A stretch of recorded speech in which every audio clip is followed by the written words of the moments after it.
Hello Hungary, hello Budapest, hello fellow Europeans and American friends. Thank you so much for having me.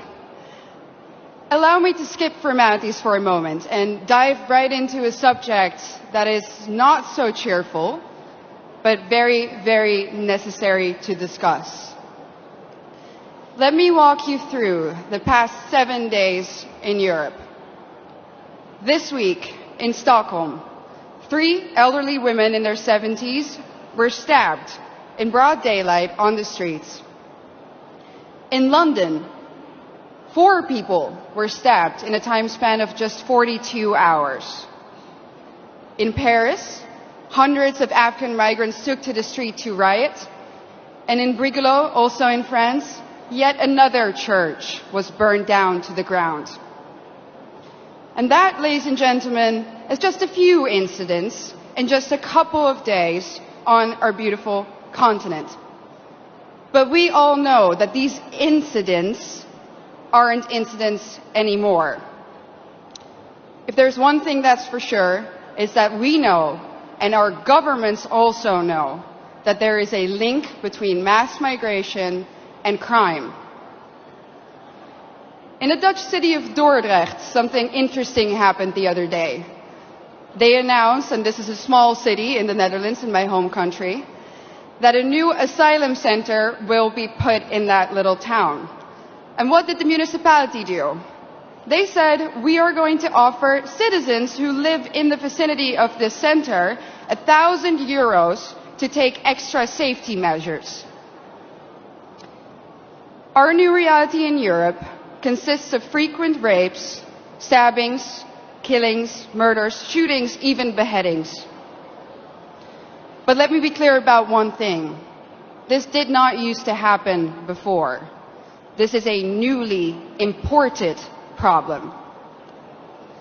Samuel P. Huntington predicted this over 25 years ago when he wrote, and I quote, "In the new world of mass migration, the most pervasive, important and dangerous conflicts will not be between the social classes. They will not be between the rich and the poor. They will be between peoples belonging to different cultural entities.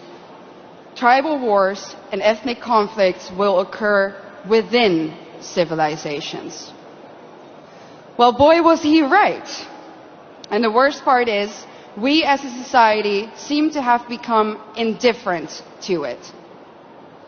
When another white boy or white girl dies at the hand of an immigrant, we might shake our head, we might let out a sigh, we might even get angry for a minute or two, and then we go on with our lives. We offer the family thoughts and prayers, but nothing ever changes. Ladies and gentlemen, what does that say about us? This is a response of a society that has already given up. A society that has already accepted its defeat. But is this true? Have we given up? Do we really accept the new reality that our globalist leaders have in mind for us? I know one thing for sure.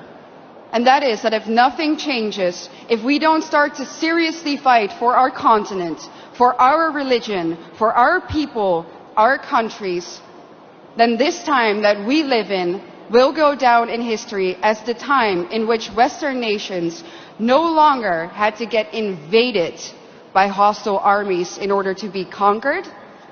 This time will then go down in history as the period in which the invader was actively invited in by a corrupt elite. And not only did this corrupt elite invite the enemy in, they made the native population pay for it too. Everyone who has eyes can see it. The native, white, Christian European population is being replaced at an ever-accelerating rate. Let me back this up for you with some statistics from my home country. Let's take Amsterdam, the capital. Amsterdam currently consists of 56% migrants. The Hague, 58% migrants. Rotterdam, almost 60% migrants. And of course, most of these immigrants come from non-Christian, non-Western, African and Middle Eastern countries.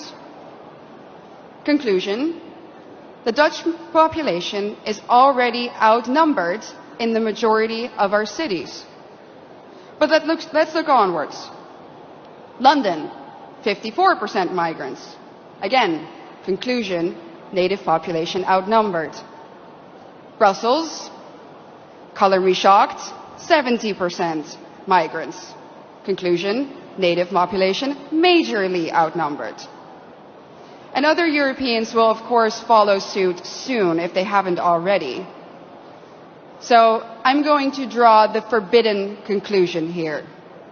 The Great Replacement theory is no longer a theory. It's reality. And what's interesting about replacement is that the establishment will either deny its existence, or when they admit to it, they say that it's a good thing that the native European population is soon no longer a majority on its own continent. Dutch national disgrace and dubbed climate pope Frans Timmermans already stated in 2015 that diversity is humanity's destiny and that Europe will be diverse. And of course, by now, I think we all know what they mean with the word diversity. It means less white people, less of you. Imagine this in an Asian or an African country. Imagine their leaders rejoicing in the fact that their people will soon no longer be a majority in their own country. Absolutely unthinkable, unimaginable. So what in the world is wrong with our leaders? The underlying sentiment of what they say is always the same. Our establishment claims that white people are evil and that our history is somehow fundamentally different from that of others. Consciously or unconsciously, they have sucked up the lies and the anti-white dogmas of the neo-Marxist critical race theory.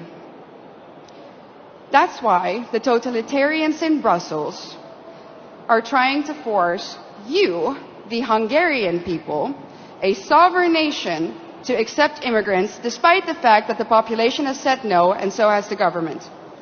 But make no mistake, the majority of the Dutch people haven't asked for this either.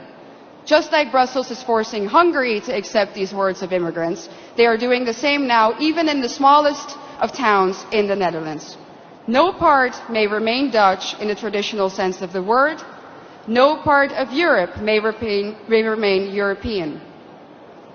And it's not difficult to understand why. If the old Europe still exists in certain places, then people will be able to compare the new Europe to the old, and newsflash, they will prefer the old. That's why the Eurocrats hate Hungary so much. And their message is clear. Our way of life, our Christian religion, our nations, they have to go, without exception. Their vision of the future is the neoliberal, unrecognizable Europe, where every city becomes kind of like Brussels. Ugly, dirty, unsafe, zero social cohesion, where the buildings are constantly under construction and they never ever seem to finish, and even when they do, the end result is uglier somehow than what they started with. And what are we left with? A permanent state of isolation, confusion, and disorientation. Ladies and gentlemen, welcome to the New World Order.